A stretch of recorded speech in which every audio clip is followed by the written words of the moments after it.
اے اشرف العلوم میرے شہر آرزو، ظاہر بہت حسین ہے باطن ہے خوب۔ الحمدللہ رب العالمین والصلاة والسلام على سید المرسلین، اما بعد۔ صدر علی وقار اور میرے مشفق اساتذہ کرام، دیکھا نہ کوہ کن کوئی فرہاد کے بغیر، دیکھا نہ کوہ کن کوئی فرہاد کے بغیر، آتا نہیں ہے فن کوئی استاد کے بغیر۔ حضرات گرامی قدر، معاشرے میں اس آدمی کی بہت عزت ہوتی ہے جس کے عادات و اخلاق سب سے اچھے ہوں۔ ماں باپ اپنے بچوں کی اخلاقی تربیت کی بھرپور کوشش کرتے ہیں، لیکن روزی کمانے اور دوسری مصروفیتوں کی وجہ سے بچوں کی پوری تربیت نہیں کر سکتے۔ ماں باپ کا فریضہ استاد ادا کرتے ہیں۔ استاد ایسی ہستی ہے جس کا احترام معاشرے کے ہر فرد پر لازم اور ضروری ہے۔ آج اس لیے میں نے اپنی تقریر کا عنوان احترام اساتذہ رکھا ہے، کیونکہ اساتذہ کی جتنی ناقدری آج ہو رہی ہے ایسی کمی نہیں ہوتی تھی۔ استاد بچوں کو زیر تعلیم سے آراستہ کرتا ہے، انہیں اچھائی اور برائی میں تمیز بتاتا ہے، انہیں آپس میں محبت سے رہنا سکھاتا ہے، وہ بتاتا ہے کہ بڑوں کی عزت کیوں کرنی چاہیے، وطن سے محبت کیوں ضروری ہے، دکھ درد میں ایک دوسرے کے کیسے کام آنا چاہیے، غرضے کی وہ بچوں کو تمام اچھی باتیں سکھاتا ہے۔ استاد کی تربیت سے ایک اچھا معاشرہ وجود میں آتا ہے، لوگ آپس میں مل جل کر محبت اور سکون سے رہنے کے قابل ہوتے ہیں، معاشرے میں تمام اچھائیاں استاد کے دم سے ہیں، اس لیے اساتذہ بہت احترام کے مستحق ہیں۔ استاد کی تربیت سے ڈاکٹر، پروفیسر، لیکچرر اور انجینئر بنتے ہیں۔ اساتذہ تو معاشرے کی روحانی تربیت بھی کرتے ہیں۔ میرے محترم دوستو، ہمارے پیارے نبی جناب محمد رسول اللہ صلی اللہ علیہ وسلم نے استاد کو روحانی باپ قرار دیا ہے، اور والدین کے احترام کے ساتھ ساتھ استاد کے احترام پر بھی زور دیا ہے۔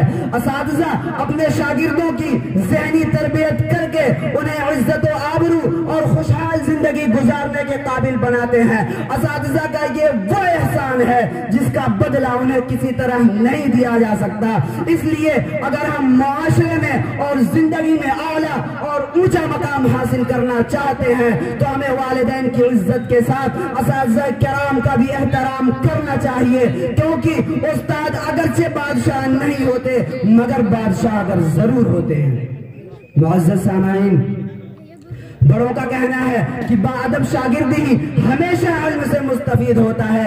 امام غزالی علیہ الرحمہ فرماتے ہیں کہ جو طالب علم استاد کی سختی اور مار برداشت نہیں کرتا ہے اس پر زمانے کی مار پڑتی ہے۔ اساتذہ بچوں سے اپنے خود کے بچوں کی طرح پیار کرتے ہیں، شاگردوں سے ان کی کوئی دشمنی نہیں ہوتی، اگر وہ سختی کرتے ہیں تو ان کی غرض 100% اصلاح کی ہوتی ہے۔ علامہ اقبال فرماتے ہیں کہ جاہل عالم کو نہیں جانتا کیونکہ وہ کبھی عالم نہیں رہا، اور عالم جاہل کو جانتا ہے کیونکہ وہ بھی کبھی جاہل تھا۔ حکیم محمد سعید جو ہمدرد دواخانے کے مالک حکیم عبدالحمید کے مرحوم کے بھائی تھے، وہ فرماتے تھے کہ علم کی محبت اور استاد کے احترام کے بغیر کچھ حاصل نہیں ہوتا۔ خیر القرون میں اساتذہ کرام کو اتنی اہمیت حاصل تھی کہ حضرت عمر فاروق رضی اللہ عنہ معلمین کو حکومتی ذمہ داریاں بھی دیتے تھے۔ حضرت مغیرہ فرماتے ہیں کہ میں اپنے استاد سے اتنا ڈرتا اور ان کا اتنا ادب کرتا تھا جیسا لوگ بادشاہ کا ادب کرتے ہیں۔ معزز سامعین، حضرت عبداللہ بن عباس رضی اللہ عنہما اساتذہ کے سامنے تواضع اور انکساری کا اظہار کرتے تھے، علم حدیث کے لیے ان کے گھروں کی دہلیز پر پڑے رہتے تھے، مگر احتراماً ان کے دروازوں پر دستک نہیں دیتے تھے کیونکہ اس سے ان کی معمولات میں خلل پڑ سکتا تھا۔ عربی مقولہ ہے کہ المعلم الشجر والعلم ثمر فکیف یجدون الثمر بدون الشجر، اس کا مفہوم ہے کہ استاد درخت ہے اور علم پھل، قوم قوم کو درخت کے بغیر پھل کا تصور بھی نہیں کرنی چاہیے۔ امام اعظم ابو حنیفہ رحمۃ اللہ علیہ اپنے استاد کا اتنا ادب کرتے تھے کہ کبھی استاد کے گھر کی طرف پاؤں کر کے نہیں سوتے تھے۔ زمانے نے اس ادب کا نتیجہ یہ دیکھا کہ ائمہ اربعہ میں سب کے سرخیل ہیں۔ شیخ الاسلام برہان الدین بیان فرماتے ہیں کہ ائمہ بخارا میں سے ایک امام دوران درس بار بار کھڑے ہو جایا کرتے تھے۔ شاگردوں نے کھڑے ہونے کی وجہ پوچھی تو فرمایا کہ میرے استاد کا لڑکا گلی میں بچوں کے ساتھ کھیلتے ہوئے جب مسجد کے دروازے کے سامنے آتا ہے تو میں استاد کی وجہ سے ادباً کھڑے ہو جاتا ہوں۔ استاد زادے کے ادب کا جب یہ حال ہے تو استاد کے احترام کا کیا حال ہوگا؟ حضرات، ابن انشا اردو کے اساتین میں شمار کیے جاتے ہیں۔ ایک بار لاہور یونیورسٹی میں ٹہل رہے تھے، انہوں نے محسوس کیا کہ ہمارے پیچھے طلبہ اچھل کر چل رہے ہیں۔